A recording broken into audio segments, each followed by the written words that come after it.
Hello সবাইকে। বহুদিন পর আমরা ভিডিও পোস্ট করছি, কারণ আমার ফোনটা একেবারেই মৃতপ্রায় অবস্থায় ছিল। তো আজ সেই ফোনের অপারেশন করতেই আমরা এসে গেছি চাঁদনি চকে। তোমরা সবাই জানো চাঁদনি চক ইলেকট্রনিক্স জিনিসপত্র রিপেয়ার রিসেল থেকে শুরু করে পারচেসিংয়ের জন্য একদম পারফেক্ট প্লেস। পুজোর প্রায় 1 উইক আগে আমার হাত থেকে ফোনটা রাস্তায় পড়ে গিয়েছিল। সেখান থেকে শুরু হয়েছিল ডিসপ্লের লিকুইডটা লিক হওয়া। ঠিক 1 মাসের মধ্যে তোমরা দেখতে পাচ্ছ পুরো স্ক্রিন পার্পল হয়ে গেছে। মেট্রো স্টেশন থেকে বেরিয়ে একটু এগিয়ে হেঁটে এলেই পড়বে ইমল। এটা হচ্ছে ইমলের ব্যাক সাইড, তো তোমরা ফ্রন্ট সাইড দিয়েও ঢুকতে পারো। এখান থেকেই আজকে আমি আমার ফোনটা রিপেয়ার করব। রিপেয়ারিং শপসগুলো আছে ইমলের একদম 4th ফ্লোরে। ওখানে তোমরা পুরনো গ্যাজেট সেল থেকে রিপেয়ার সব কিছুই করতে পারবে।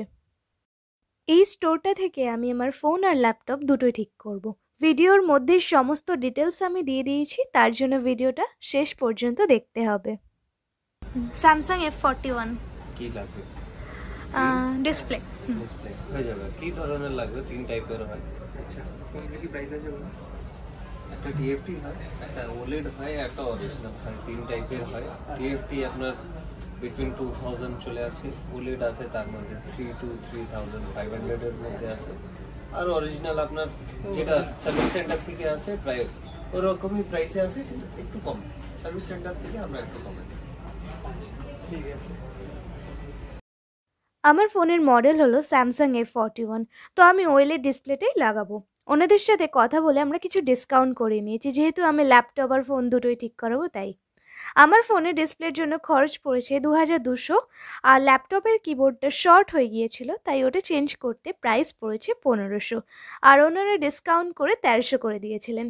তো টোটাল আমাদের খরচ পড়েছে 3500, আর কিবোর্ডের জন্য 3 মান্থস ওয়ারেন্টিও পেয়ে গেছি। আগেই বলে রাখি, ফোনের মডেল যাই হোক, ফোনের ডিসপ্লে চেঞ্জ করার জন্য কিন্তু তোমরা কোনো ওয়ারেন্টি পাবে না। তোমরা যদি ডিসপ্লে চেঞ্জ করাতে যাও তাহলে হাতে একটু সময় নিয়ে যাবে। তো অলমোস্ট আমার কাজটা শেষ হয়েই এসেছে।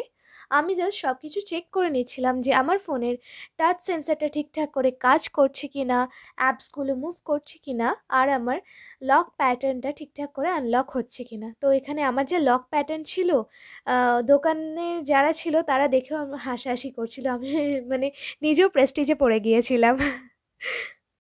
তো অনেক যুদ্ধ মারামারি করার পর আমার প্যাটার্নটা আনলক হয়েছে, আর ওনারা কিছু ফাইনাল টাচ আপ দিয়ে আমাকে ফোনটা ফেরত দিয়ে দেয়।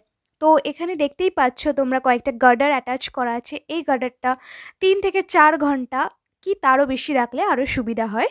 এটা জাস্ট ডিসপ্লেটাকে ভালো করে ওই গামটার সাথে অ্যাটাচ করে দেওয়ার জন্য।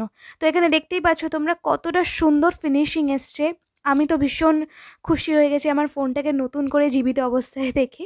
তো আমার ভীষণ খিদে পেয়েছিল, তো আমি যত তাড়াতাড়ি পারছিলাম আর কি বাইরে যাওয়ার চেষ্টা করছিলাম, কারণ সে সকালবেলা এসেছিলাম ল্যাপটপ ঠিক করতে। ওনারা প্রায় হিমশিম খেয়ে গিয়েছিলেন, কারণ কিবোর্ডের সেট আপটা ঠিক হচ্ছিল না।